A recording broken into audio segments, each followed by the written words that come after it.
Para akong nasa Amerika, day. Sa aking suot, day. Laag. Ng aking mother. Nagpunta sila dito kasi birthday ng inay. At yun, syempre, anong tawag doon? Yung handa namin is gulay lang. Now on the top stories, sikat na vlogger na si Ate Charing pumanaw na. Maraming netizens sa online community ang nagluluksa sa pagpanaw ng isa sa mga kilalang vloggers sa Pilipinas na si Ate Charing ang reyna ng South Korea. Mayroon siyang 2 Facebook pages kung saan nagbabahagi siya ng updates tungkol sa pamumuhay niya sa bukid. Nasa higit 1.7 summer followers ang isa sa mga pages ni Ate Charing at ayon sa mga ito, mahusay umanong motivational speaker ang yumaong vlogger. Kamakailan lang, nanawagan ng pinansyal na tulong ang kanyang mga kaanak para matutustusan ang mga pangangailangan nitong pang-medical. Ganun pa man, hindi na rin kinaya pa ni Ate Charing ang laban at tuluyang ginupo ng isang uri ng cancer.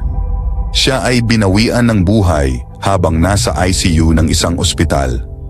Kaninang umaga, nagbigay ng official announcement ang kanyang pamilya hinggil sa pagpanaw nito sa pamamagitan ng Facebook page ni Ate Charing. Ayon sa nasabing post, "We deeply regret to inform everyone of the passing of our beloved Ate Charing. His body will be laid in Upper La Playa, Macaas, Catmon. In honor of his memory, we will be holding a 9-day novena before the interment.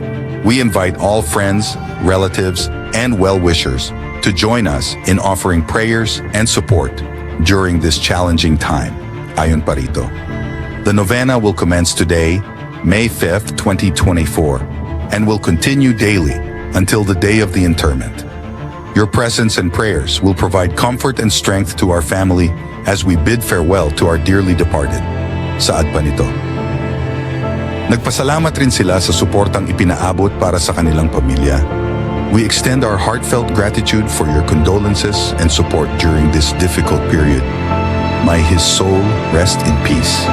Sa mga hindi nakakakilala kay Ate Charing, siya si Lucio Orlanes Procurato 7 taon nang nagtatrabaho sa Korea.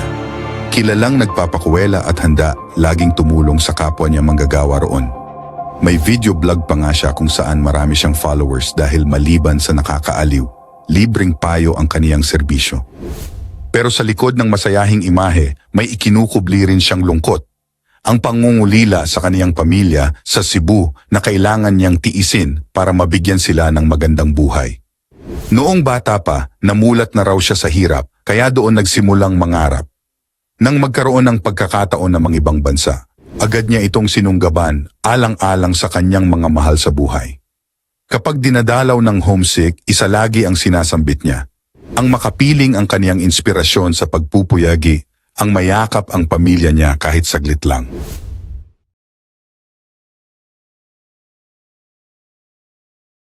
Good morning!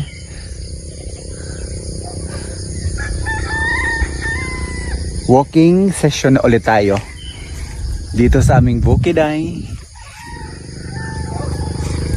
para mas mabilis yung ating pagiging very okay ang katawan at makalanghap tayo. Ay, presko naman talaga yung hangin dito, palaging presko.